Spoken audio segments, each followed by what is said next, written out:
Continuamos con el tema de espacios confinados. Contenido: intoxicación, incendio y explosión. Autorización, permiso de trabajo.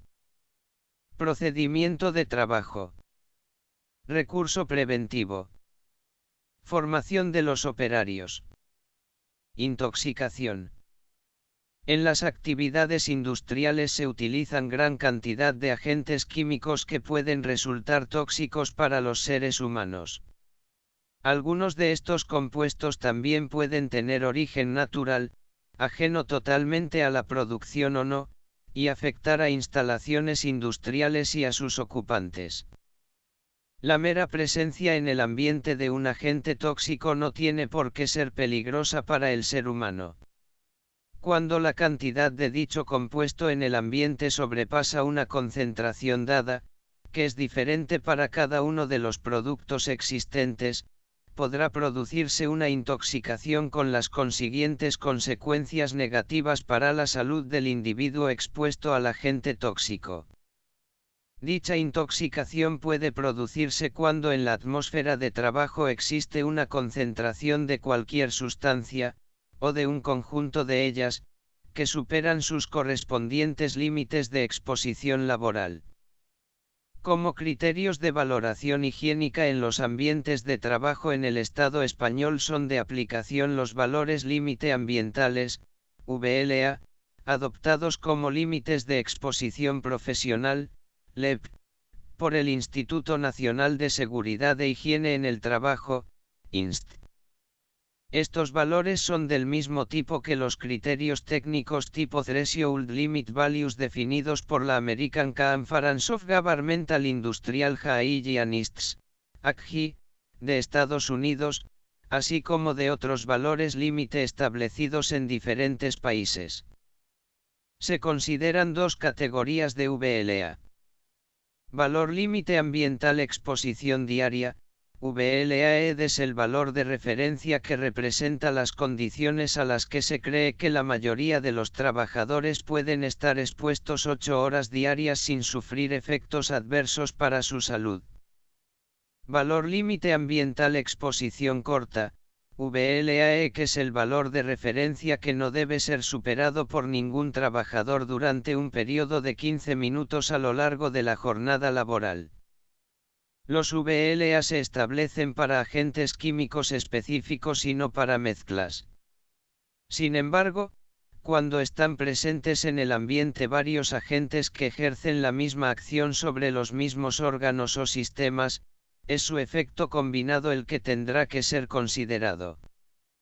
Un parámetro útil para la caracterización del riesgo de toxicidad de un agente con objeto de evitar un accidente producido por intoxicación aguda por vía inhalatoria, es la concentración inmediatamente peligrosa para la vida y la salud, IPVS. El límite IPVS corresponde a la máxima concentración de contaminante en la atmósfera a la cual, en caso de ausencia o fallo del equipo respiratorio, se podría escapar en un plazo de 30 minutos sin que la exposición sufrida suponga secuelas irreversibles, se expresa en ppm o mg/m3. Se recomienda tomar los valores VLAEC, como referencia orientativa de concentración de un agente tóxico que no deberá superarse dentro de un espacio confinado sin tomar las adecuadas medidas de protección. Se supone que si a esa concentración se precisan 15 minutos para comenzar a generar efectos adversos, y como no estaremos expuestos a la misma sin medidas más que el tiempo necesario para evacuar inmediatamente el recinto o colocarnos un equipo de protección, nunca llegaremos a inhalar cantidades peligrosas del agente. La mayoría de las empresas, sin embargo, sitúan su primer nivel de alarma en los valores VLAED. De esta manera se consigue un mayor nivel de protección para los trabajadores, evitando que los individuos especialmente sensibles al agente en cuestión se vean afectados de forma significativa por su presencia. Lo más probable es que el individuo sometido a esa cantidad de agente, cuando la alarma se encuentre activada, no perciba efecto alguno a pesar de exponerse a ella un buen rato, ya que son los valores descritos para una exposición que dure 8 horas, y las entradas en recintos confinados suelen ser rápidas y esporádicas. Esto no quiere decir que no deba tomarse medida alguna. Sobrepasar cualquier nivel de alarma nos obligará a evacuar el lugar de trabajo, o a tomar las medidas de protección contempladas en el procedimiento de entrada. El objetivo final al aumentar de esta manera los niveles de seguridad, es que el trabajador no se vea afectado por la presencia de gases en el recinto durante la ejecución de su trabajo y que siempre pueda realizar una evacuación del mismo de forma autónoma y segura, sin la ayuda de terceros ni de equipos de protección. En caso poco probable de no conocerse los VLA de un producto en concreto, ni otros valores límite aplicables a dicho agente, se tomarán las medidas necesarias para que el operario no entre nunca en contacto con el agente tóxico, generalmente el uso de equipos de protección respiratoria adecuados. La intoxicación por la realización de trabajos en recintos confinados suele ser producida por concentraciones altas del agente químico, intoxicación aguda, provocando un daño de forma inmediata o a corto plazo. Esto dará poco margen de reacción para evacuar el espacio confinado y por ello han de tenerse especialmente en cuenta. Pero por otro lado también se pueden darse efectos a largo plazo originando una enfermedad profesional por exposiciones repetitivas, intoxicaciones crónicas, que también deberán ser controladas a pesar de no sentirse los síntomas de forma inmediata. De ahí la necesidad de evacuar o de tomar las medidas adecuadas, ante cualquier nivel de alarma.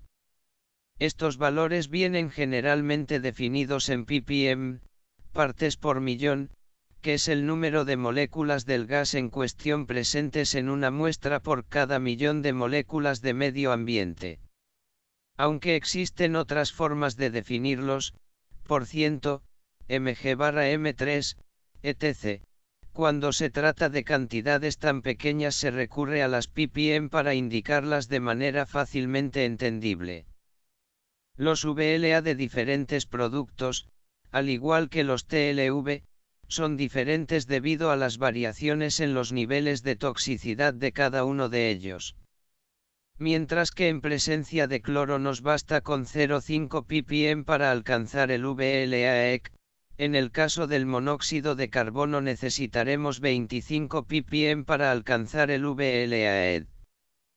Es decir, la dosis necesaria para sufrir daños por presencia de cloro es mucho menor que la necesaria para sufrirlos por inhalar monóxido de carbono.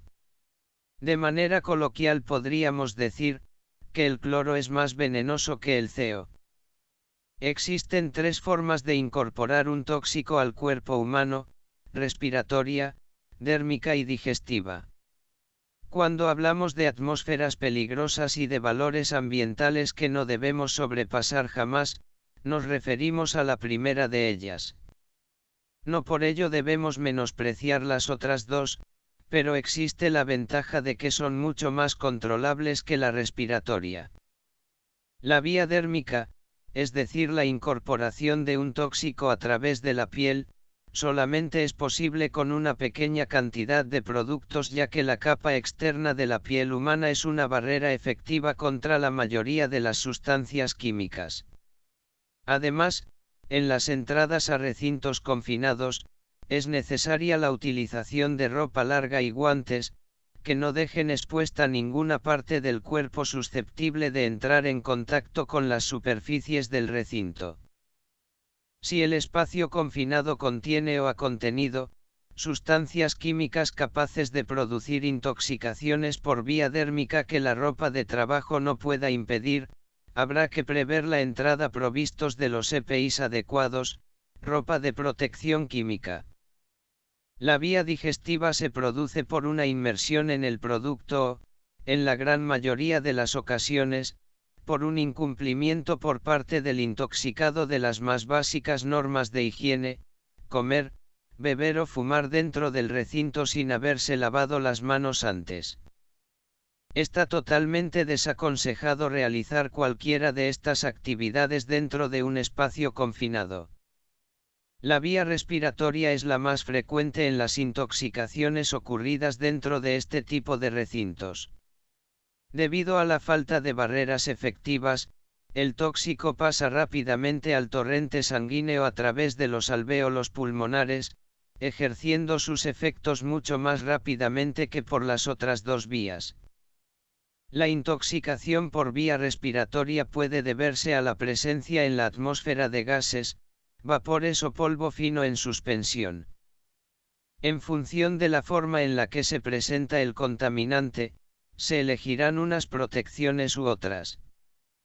Ciertos productos químicos son capaces de generar atmósferas irritantes o corrosivas. Puede tratarse o no, de compuestos tóxicos. Tanto en un caso como en el otro, se deberán tomar las medidas adecuadas teniendo en cuenta esta particularidad del gas presente en el espacio confinado, que muchas veces son las mismas que utilizaremos para los tóxicos, equipos de filtración, de respiración. Los EPIs que deberán utilizarse en este caso deberán proteger tanto del ambiente tóxico como del irritante o corrosivo.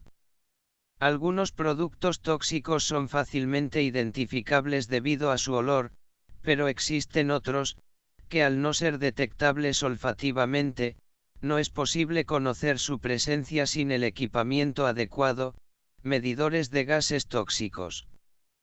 Aunque detectemos, a través del olfato, la presencia de un gas, nos será imposible determinar su concentración, y por tanto su posible toxicidad, sin la utilización de un medidor de gases.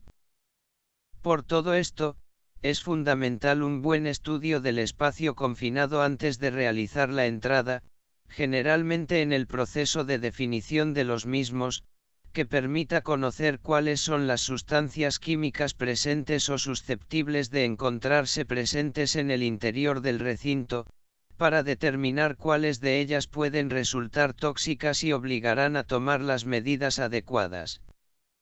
En este estudio es fundamental contar con un equipo interdisciplinar, que aglutine tanto al departamento de prevención como al de mantenimiento y producción, ya que sin los conocimientos de estos últimos de todo el proceso productivo de la empresa, será difícil definir claramente qué productos pueden encontrarse presentes en un determinado espacio confinado.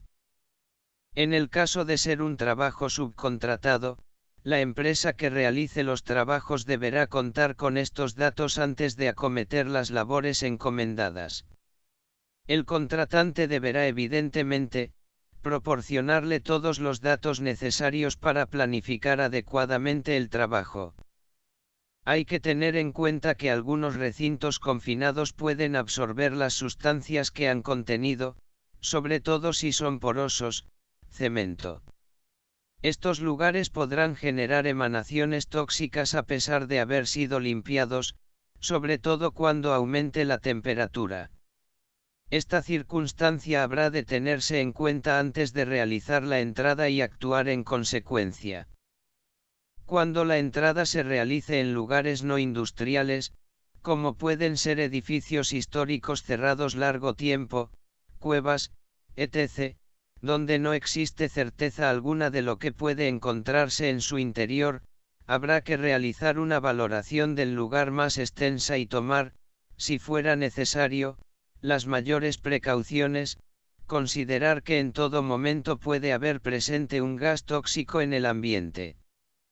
De todas formas, en este tipo de lugares puede asumirse que no existirán productos tóxicos de origen industrial y por tanto el abanico de posibilidades no es tan extenso, habrán de considerarse tan solo los que puedan originarse de forma natural. Las sustancias tóxicas que cabe encontrar dentro de un espacio confinado, tienen dos posibles orígenes. Pueden ser de origen natural, generados por sustancias orgánicas presentes en el espacio y no relacionadas con el proceso productivo. Formación de amoníaco por descomposición de materia orgánica animal o vegetal. Formación de ácido sulfídrico, sulfuro de hidrógeno, por descomposición de materia orgánica. Filtraciones de dióxido de azufre o monóxido de carbono, debidas a la actividad volcánica en los lugares donde se asienten las empresas. Pueden ser de origen industrial, generados por productos químicos directa o indirectamente relacionados con el proceso productivo. Estas sustancias pueden encontrarse en el recinto confinado por ser parte del proceso, incluida la generación de residuos, por ser liberadas al darse reacciones entre dos o más compuestos, o ser causa del trabajo realizado por el mismo operario que debe entrar. Algunas de las principales causas de aparición de tóxicos son: presencia de sustancias tóxicas procedentes del proceso, depósitos de sustancias tóxicas, etc. Presencia de monóxido de carbono en recintos donde se han producido procesos de combustión incompleta, utilización de motores de combustión de bombas de achique, generadores eléctricos, compresores, vehículos, etc. dentro de los recintos. Generación de sustancias tóxicas durante los trabajos de pintura, soldadura, corte, desengrasado de piezas con disolventes, etc. Corte de materiales que contienen fibrocemento, amianto, o sílice, ciertos tipos de piedra, mármol, con esmeriladoras. Liberación de cloro por la reacción de ácidos con hipoclorito sódico, lejía, típico en trabajos de limpieza. Generación de gas sulfídrico debido a la reacción de sulfuros con ácidos, desagües en empresas de curtición, limpieza de depósitos o conducciones de compuestos sulfurados con ácidos como desincrustantes, etc. Liberación de cianhídrico por la combinación de productos cianurados y ácidos. Producción de óxido nitroso por el contacto de oxidantes, nitritos, y sustancias orgánicas. Liberación de bolsas escondidas de gas por el pisado y removido de lodos. Filtraciones de gases presentes en otras instalaciones. Contaminantes procedentes de vertidos incontrolados, tuberías sin enclavar, redes de alcantarillado. Emanaciones tóxicas en silos de grano por haber sido fumigado. Las medidas de protección frente a este riesgo estarán encaminadas a la desaparición del mismo mediante el enclavamiento efectivo de las tuberías de acceso y la utilización de equipos de ventilación. Estos restablecerán la atmósfera de manera que sea respirable, y en el caso de que la generación del gas tóxico sea continua, el uso mantenido de los mismos proporcionará unos niveles respirables durante el tiempo que dure el trabajo a realizar.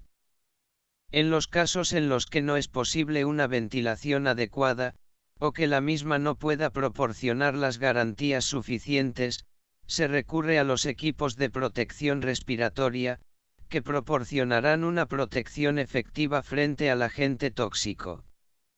La utilización de medidores de gases para comprobar los niveles de tóxicos presentes en el interior del recinto es la única manera de garantizar unas condiciones de seguridad en el interior del mismo, y por tanto fundamental para la realización adecuada de los trabajos. Incendio y explosión. En ciertos trabajos realizados en los espacios confinados existe peligro de incendio o explosión. Estas situaciones pueden derivar en consecuencias especialmente catastróficas, debido al carácter confinado del lugar donde se producen. El fuego es el resultado de la combustión debida a una reacción química de oxidación con resultado altamente exotérmico, que produce mucho calor, de manera que genera la energía necesaria para que la combustión continúe, manteniéndose a sí misma. Para que se produzca el fuego es necesaria la presencia simultánea de tres elementos: foco de ignición, o energía de activación, combustible y comburente combinados en la proporción adecuada. De manera que, en caso de desaparecer uno de ellos, o reducirse drásticamente, el fuego se extingue. Esto se representa mediante el llamado triángulo del fuego, donde será necesaria la presencia de los tres lados del mismo para mantener el proceso de ignición. Se ha descubierto que esta forma tradicional de representar el fuego, el triángulo, no es del todo correcta y que hay que añadir un nuevo elemento, la reacción en cadena, para explicar adecuadamente la dinámica del mismo. Se define así el tetraedro del fuego. Debido al gran poder destructivo de un incendio, es fundamental un buen estudio del espacio confinado antes de realizar la entrada, generalmente en el proceso de definición de los mismos. Esto permitirá conocer cuáles son las sustancias químicas presentes o susceptibles de encontrarse presentes en el interior del recinto, y así determinar cuáles de ellas pueden resultar inflamables. También identificará los posibles focos de ignición existentes en el lugar mientras se realizan los trabajos, y las condiciones, posible concentración, del oxígeno. En función de los resultados deberán de tomarse las medidas adecuadas para controlar el riesgo. En este estudio es fundamental contar con un equipo interdisciplinar, que aglutine tanto al Departamento de Prevención como al de Mantenimiento y Producción, ya que sin los conocimientos de estos últimos de todo el proceso productivo de la empresa, será difícil definir claramente qué productos o condiciones pueden estar presentes en un determinado espacio confinado cuando vaya a realizarse un trabajo concreto. En el caso de ser un trabajo subcontratado, la empresa que realice los trabajos deberá contar con estos datos antes de acometer las labores encomendadas. El contratante deberá evidentemente proporcionarle todos los datos necesarios para planificar adecuadamente el trabajo.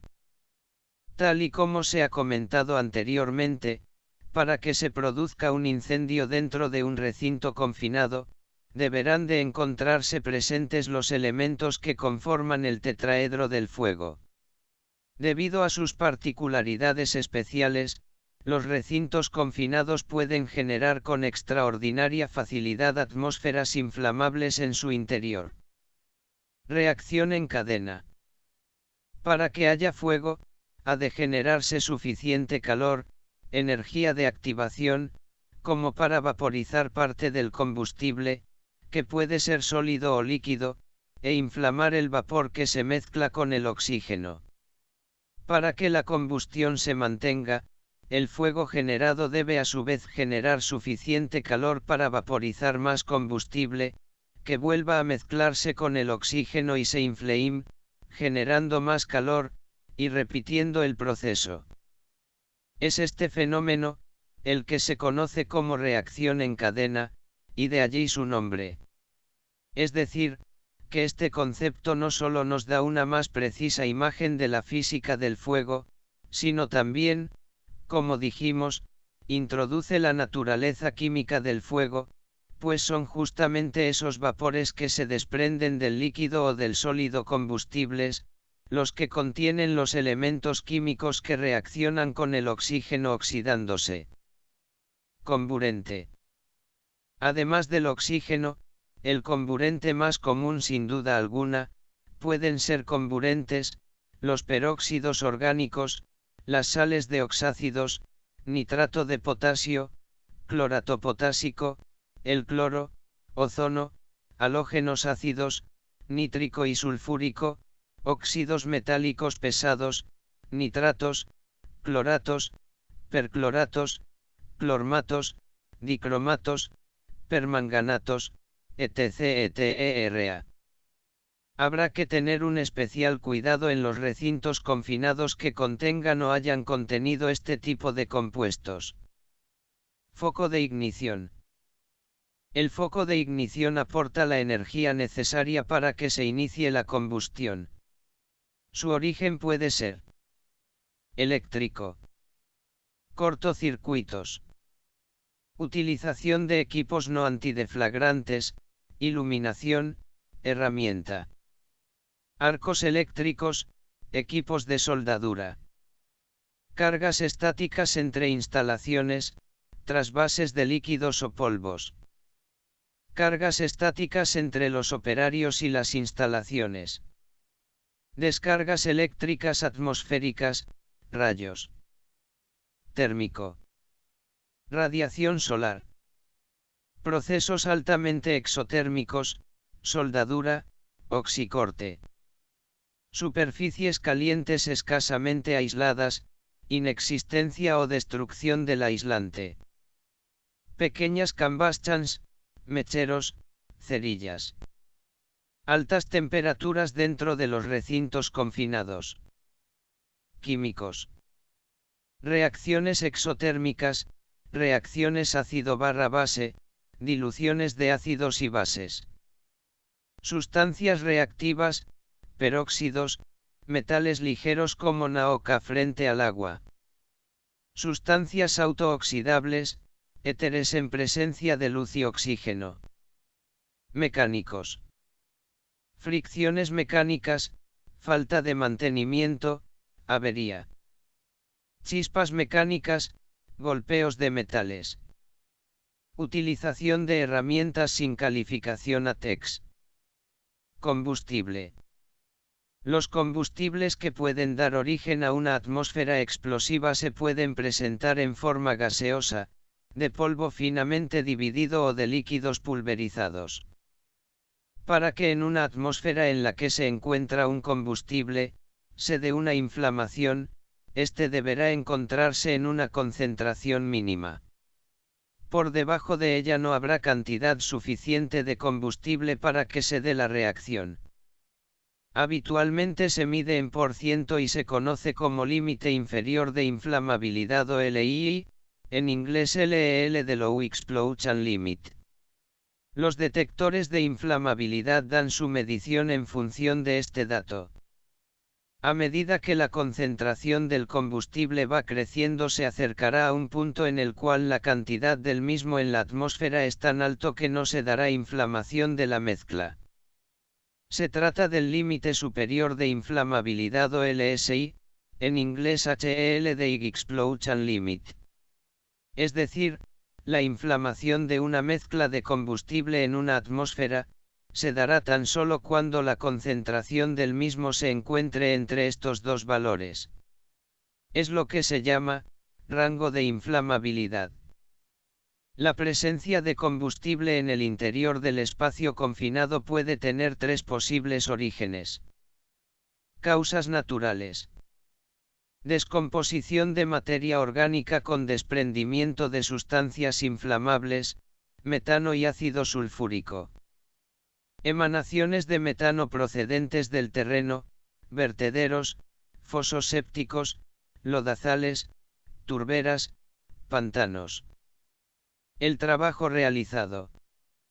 Generación de vapores de disolventes en trabajos de pintado. Evaporación de los disolventes en operaciones de limpieza. Presencia de gases inflamables procedentes del proceso productivo. Emanaciones de vapores en recintos que han contenido y absorbido sustancias inflamables en sus paredes. Generación de gases inflamables por reacciones químicas de sustancias presentes en el recinto, cloruro de calcio y agua acetileno, ácido sulfúrico y hierro hidrógeno, hidróxidos de limpieza con metales ligeros de los depósitos. Fuga de gases inflamables necesarios en el trabajo, trabajos de corte, candilejas. Presencia de polvo inflamable en el lugar de trabajo procedente del proceso productivo o de instalaciones anexas. Influencia de otras instalaciones. Filtraciones de conducciones, gas natural, gas ciudad. Filtraciones de productos inflamables, depósitos fisurados. Vertidos de productos inflamables, gasolinas, aceites, disolventes, en el espacio confinado, alcantarillados. Las situaciones más comunes en las que podemos encontrarnos los tres elementos que conforman el triángulo del fuego presentes en un mismo espacio confinado son las siguientes. Trabajos de soldadura u oxicorte en recintos que contengan o hayan contenido sustancias inflamables. Utilización de oxígeno para mejorar la calidad del aire respirable. Filtraciones de conducciones de gas inflamable. Utilización de equipos, iluminación en particular, que no es ATEX. Fugas de gases inflamables o comburentes en lugares donde se realizan trabajos sin las medidas adecuadas, control de focos de ignición. Las medidas de control de atmósferas inflamables o explosivas irán encaminadas a evitar la presencia de los tres elementos que conforman el triángulo del fuego, en el mismo espacio confinado. Para ello es fundamental la adopción de medidas organizativas que garanticen esta situación. Dentro de las medidas encaminadas a reducir la cantidad de comburente, existe la inertización. Consiste en la sustitución de la atmósfera presente en el recinto confinado, por un gas añadido de forma artificial, generalmente nitrógeno, de manera que el nivel total de oxígeno se encuentre por debajo de la cantidad necesaria para la propagación de las llamas. Esta medida tiene el inconveniente de reducir la proporción de oxígeno en el ambiente por debajo de las condiciones respirables. Proporción que habrá de restablecerse mediante ventilación o en caso contrario recurrir a la utilización de los equipos de protección respiratoria adecuados.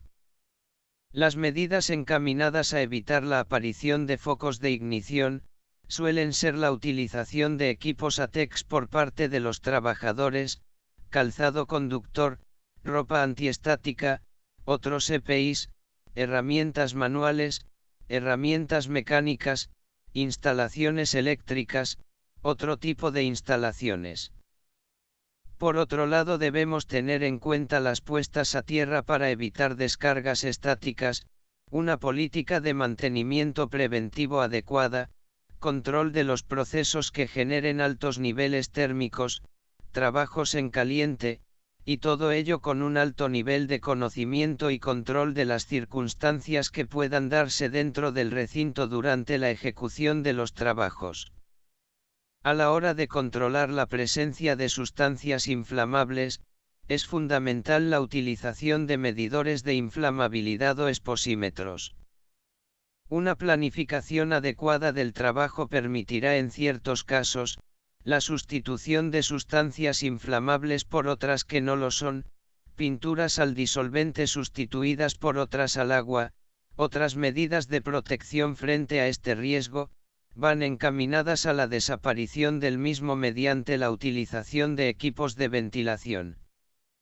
Estos restablecerán la atmósfera, de manera que la cantidad de gas inflamable deje de ser peligrosa, y en el caso de que la generación del mismo sea continua, el uso mantenido de los mismos proporcionará unos niveles de seguridad adecuados, durante el tiempo que dure el trabajo a realizar. Evidentemente, siempre que se prevea un riesgo de incendio/explosión dentro de un espacio confinado, los trabajadores deberán contar dentro y fuera del mismo, con los medios de extinción adecuados a las instalaciones y los trabajos que hayan de realizar. La utilización de medidores de gases para comprobar, tanto los niveles de oxígeno como los de gases tóxicos e inflamables en el recinto, es la única manera de garantizar unas condiciones de seguridad en el interior del mismo, y por tanto fundamental para la realización adecuada de los trabajos. Por todo esto, es fundamental un buen estudio del espacio confinado antes de realizar la entrada. Autorización permiso de trabajo. La autorización o permiso de trabajo constituye el elemento básico para realizar un verdadero control de la entrada a un recinto confinado, cuando ha de realizarse un trabajo concreto en él. La función de esta autorización es sobre todo, garantizar que quienes demandan el trabajo y quienes lo realizan, se hayan coordinado adecuadamente, de manera que los operarios sean conscientes de todos los peligros a los que pueden estar expuestos y se hayan adoptado las medidas fundamentales para que se pueda intervenir en el recinto de manera segura. De esta manera se podrán definir las funciones de cada uno de los implicados en la entrada: demandante, realizador, recurso preventivo. También servirá para garantizar que las personas finalmente autorizadas a realizar la entrada están habilitadas para ello, es decir, tienen la formación y los conocimientos necesarios para realizar las labores asignadas dentro de un recinto confinado, y que conocen el procedimiento correspondiente y las medidas que habrán de tomarse para garantizar su seguridad. Servirá también de guía al recurso preventivo presente en la realización de la entrada en un recinto confinado, incluso como ayuda a los grupos externos de rescate que puedan intervenir en un hipotético rescate, dándoles importantes datos sobre las características y peligros del recinto en cuestión. Gracias a este documento escrito, las acciones a llevar a cabo serán evaluadas, perfectamente planificadas y programadas en el tiempo, definiendo de forma explícita la acción y los recursos humanos y materiales necesarios para llevarla a cabo. Su objetivo final no es otro que garantizar la seguridad de los trabajadores que intervienen en cada entrada en un recinto confinado. Hay que tener en cuenta que muchas veces son las intervenciones sencillas, periódicas y repetitivas las que provocan que los trabajadores bajen la guardia frente a los peligros. El permiso ayudará a no olvidarse de acciones que son fundamentales para garantizar esa seguridad. Hay que tener en cuenta que si las condiciones interiores cambiasen a lo largo del trabajo de manera sustancial, lo más correcto sería evacuar el recinto confinado y redactar un nuevo permiso de entrada donde se contemplen estas variaciones, antes de volver a entrar en el mismo. El procedimiento de autorización de trabajo deberá de contener 3 aspectos fundamentales. El registro documental de la autorización, con las firmas de los responsables tanto de la realización de los trabajos, como de la demanda de los mismos. Duración limitada de la autorización. Utilización de un cuestionario de chequeo para verificar las condiciones de seguridad. Serie de preguntas preelaboradas y reflejadas de forma escrita en el documento, a responder por la persona encargada de rellenarlo. Sus respuestas serán del tipo: sí, no, no procede. Estos modelos de cuestionario aceleran la realización de las labores sin que ello incida negativamente en las medidas de seguridad. No existe un modelo común a todas las autorizaciones de trabajo. Cada empresa deberá adaptar el modelo abierto que se propone en la NTP 562 a sus propias particularidades. Aún así, sí que existen unos campos mínimos que el documento en cuestión deberá poseer. Fecha, periodo y turno de validez del mismo. Localización del lugar de trabajo. Descripción del trabajo a realizar. Determinación de los riesgos existentes y previsibles. Comprobación de que la instalación o equipo está en condiciones para poder realizar el trabajo. El cuestionario de chequeo que recoge los aspectos de seguridad clave a revisar es de gran ayuda. En él se especificarán las condiciones en que el trabajo deba realizarse: limpieza, purgado, descompresión, señalización, medición, ventilación, y los medios a emplear, equipos y comprobación de su estado. Normativa, procedimientos e instrucciones a seguir. Equipos de protección colectiva e individual a emplear. Las mediciones previas y las realizadas durante la ejecución del trabajo y su frecuencia. Como veremos más adelante, se recomienda la realización de mediciones continuas mientras los operarios permanezcan en el interior. En caso de personal ajeno a la empresa, datos de la empresa contratada. Teléfono de contacto para emergencias. Personas que autorizan y a las que se autoriza a realizar el trabajo. La duración de la autorización de trabajo. Esta deberá ser determinada por los responsables de la autorización. Si durante el transcurso de las operaciones, cambiaran de manera sustancial las condiciones del trabajo o las de las instalaciones intervenidas, o la duración del trabajo fuera superior a la prevista, deberá renovarse la autorización. Podemos dividir a los implicados en la emisión, cumplimentación y cumplimiento de la autorización de trabajo, en tres grupos diferentes: los responsables del recinto confinado, es decir, los que han pedido la realización de los trabajos; los responsables de la ejecución de los trabajos, es decir, los encargados del grupo que va a realizar los trabajos dentro del recinto confinado; y por último los trabajadores que van a realizar la entrada en el lugar de trabajo propiamente dicho. En algunos casos puede que estos tres grupos se vean reducidos a dos, siendo quien ordena el trabajo el mismo encargado del grupo que realizará la entrada, o cuando realiza la entrada el propio encargado del grupo. Cada uno de ellos tendrá diferentes implicaciones y responsabilidades con respecto a la misma. Los responsables de los recintos confinados deberán dejar las instalaciones practicables y sin riesgos, o informar si alguno de ellos persiste. Dar al responsable del trabajo toda la información necesaria para poder realizar el trabajo de manera segura, especificando claramente las medidas de protección necesarias para ello. Pedir y hacer adjuntar a la autorización de trabajo todas las comprobaciones necesarias: sistemas de enclavamiento instalados, medición de la atmósfera interior. Cumplimentar y firmar el correspondiente formulario de autorización. Comprobar que el personal y las medidas de emergencia previstas, evacuación, lucha contra incendios, primeros auxilios, están preparadas para actuar en caso necesario. El responsable de ejecución de un trabajo que requiera autorización de trabajo deberá no permitir el inicio del trabajo sin tener la autorización correctamente extendida.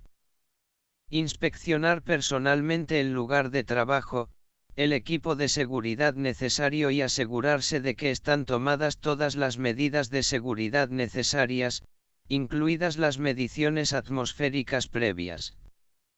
Verificar que las aptitudes del personal realizador del trabajo sean adecuadas, trabajadores formados y con los conocimientos requeridos para la labor encomendada. Dar las instrucciones y equipos necesarios a los trabajadores que van a realizar la entrada, de manera que estos conozcan y asuman totalmente las garantías de seguridad. Deberá designar a una persona que vigile y esté atenta a la ejecución del trabajo, instruida en primeros auxilios, lucha contra incendios y en general capaz de efectuar el salvamento en caso de emergencia. Cumplimentar y firmar el correspondiente formulario de autorización. Pedir las renovaciones de la autorización que sean necesarias. La persona o personas que realicen el trabajo deberán firmar la autorización tras conocer y entender su contenido. Llevar siempre consigo el original de la autorización. Cumplir con las normas de seguridad, utilizando adecuadamente los equipos asignados, incluidos los equipos de protección colectiva y protección individual indicados en la autorización. No excederse en el tiempo de entrada más allá de lo que esté establecido en la autorización de trabajo, que no debe superar el turno de trabajo. Si se alarga la duración de las operaciones, habrá que extender una nueva autorización de trabajo. Una vez finalizado el trabajo, entregará el original de la autorización a su mando directo responsable. Interrumpir su trabajo y comunicar al responsable del recinto confinado o a su mando directo, cuando aprecien cambios en las condiciones de seguridad que bajo su criterio requieran de una revisión de la autorización. El recurso preventivo deberá asegurarse de que todas las medidas preventivas contempladas tanto en el procedimiento de trabajo como en la autorización del mismo se han desarrollado de manera efectiva. Dicha labor será constatada generalmente mediante una firma en el apartado correspondiente. El circuito que deberá seguir la autorización de trabajo será el siguiente. Se realizarán un original y 2 copias de la autorización de trabajo. El primero permanecerá en poder del operario que realiza la entrada, mientras que los otros 2 quedarán en manos del responsable del recinto confinado y del responsable de ejecución del trabajo respectivamente.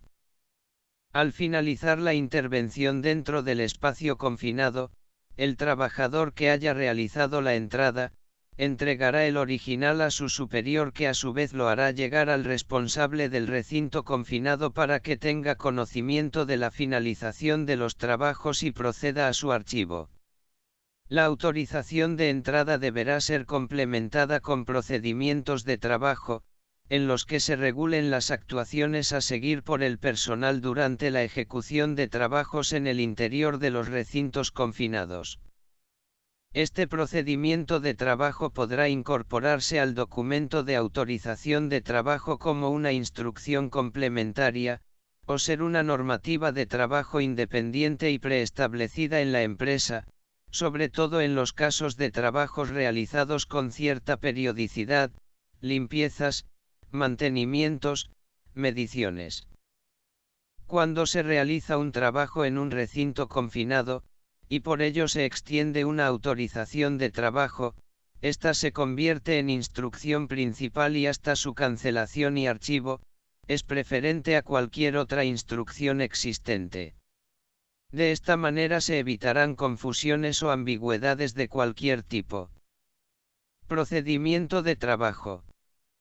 En los casos en los que un operario deba acceder a un recinto confinado para la realización de su trabajo, deberá disponer previamente de un procedimiento de trabajo que conozca y comprenda.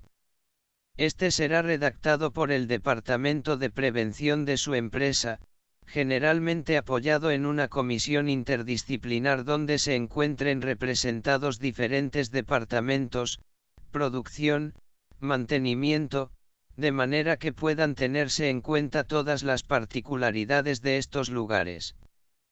En este documento se regularán las actuaciones a seguir por el personal durante la ejecución de trabajos en el interior de los recintos confinados, para evitar o controlar adecuadamente todos los posibles riesgos existentes en él.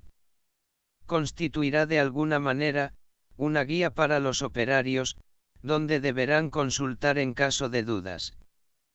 Es fundamental evitar la realización de procedimientos muy genéricos que resulten del copiado directo de las normas existentes o de otros procedimientos similares sin tener en cuenta el tipo de recinto al que ha de accederse.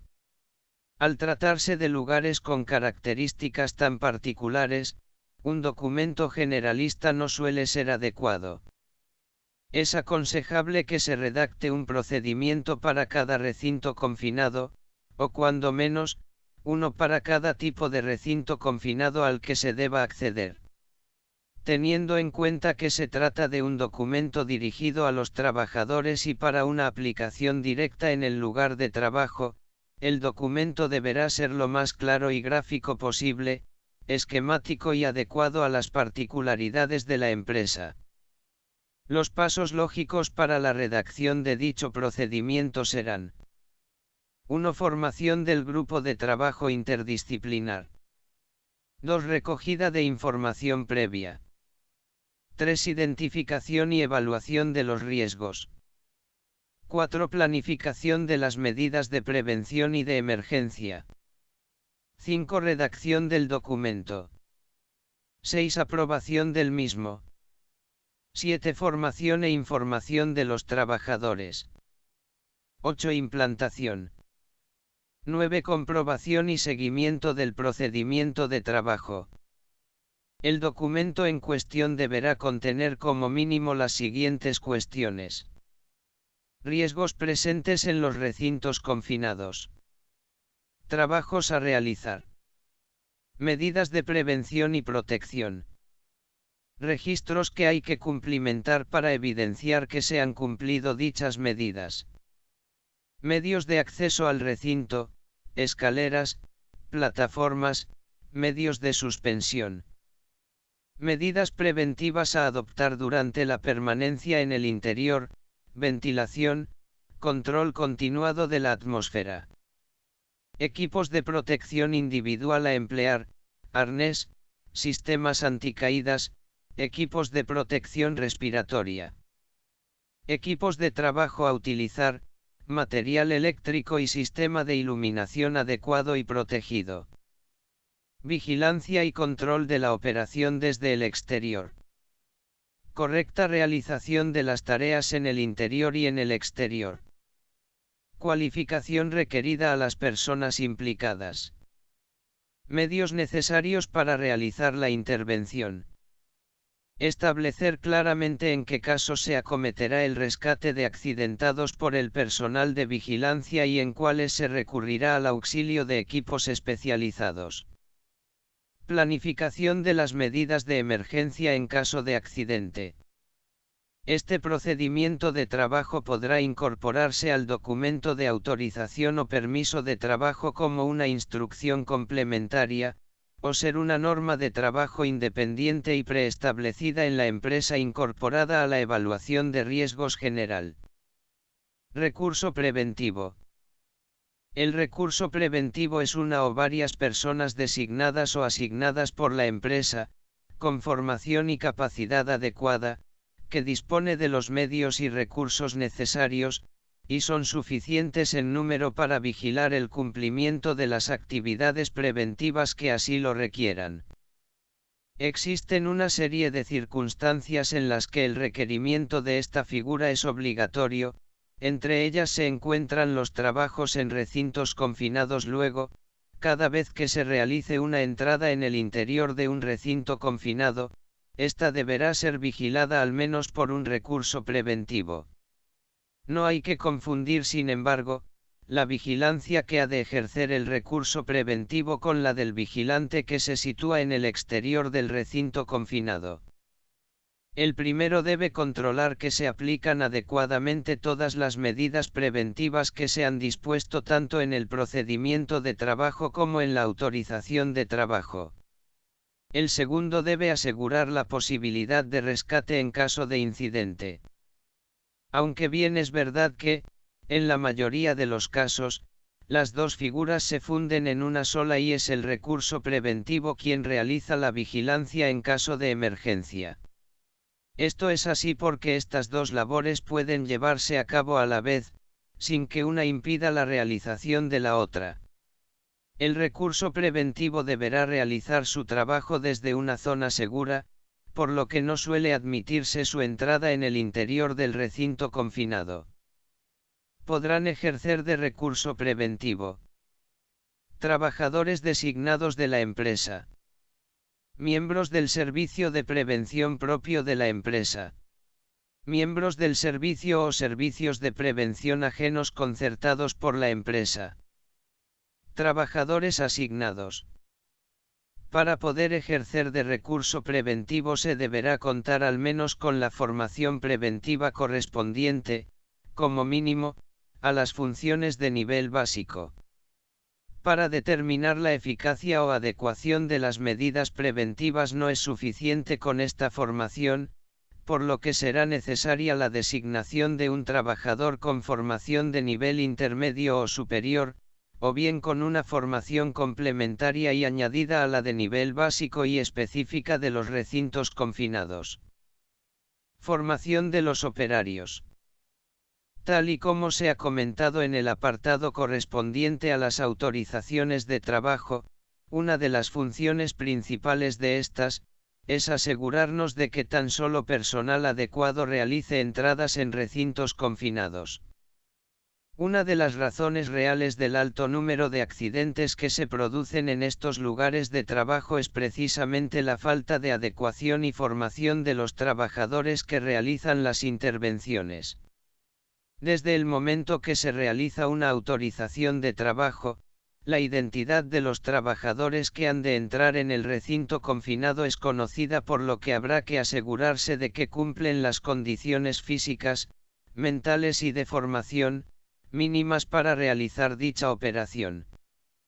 Los operarios que realicen entradas en recintos confinados no deberán ser claustrofóbicos, ni temerarios, deberán poseer unas buenas condiciones físicas y mentales y serán, preferiblemente, menores de 50 años.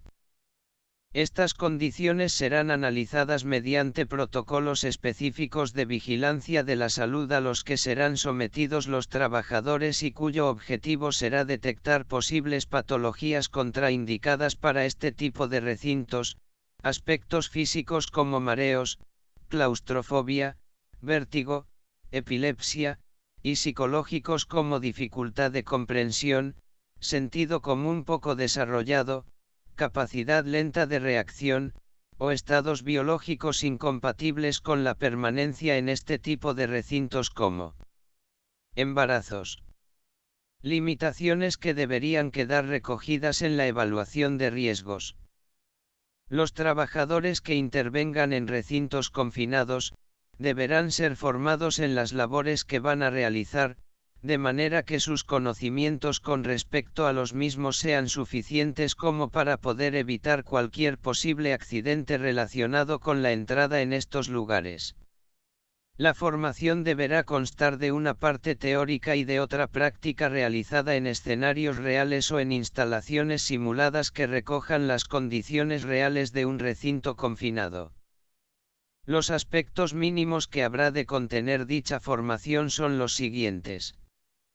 Los procedimientos de trabajo específicos que obligatoriamente deberán existir con respecto a los recintos confinados en los que vaya a realizar la entrada.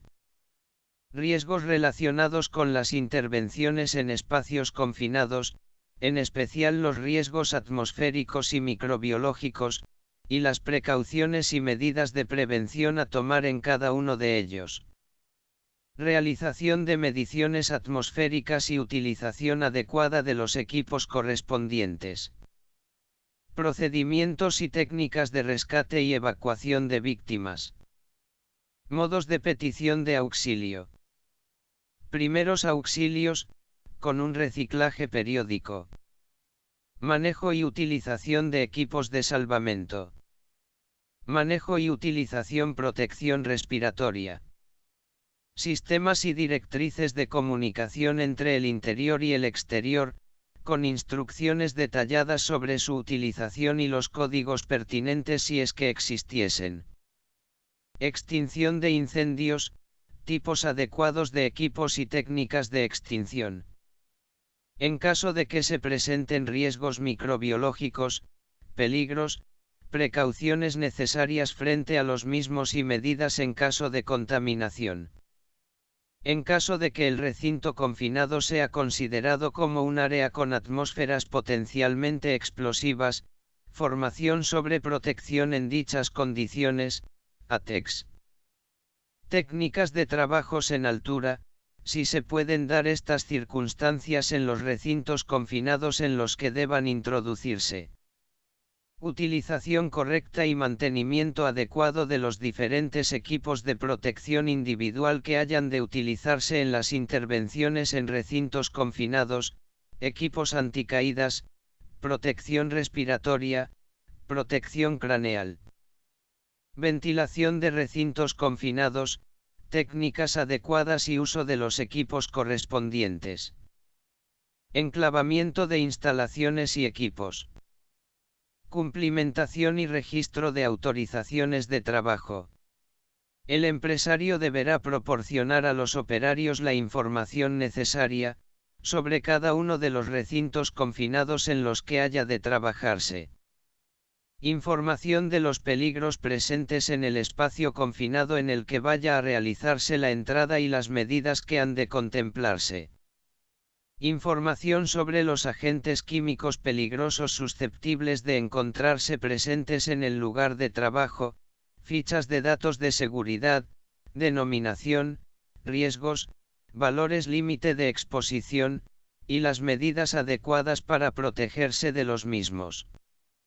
Información sobre los agentes biológicos que puedan encontrarse en el interior del recinto confinado y medidas adecuadas para protegerse de los mismos.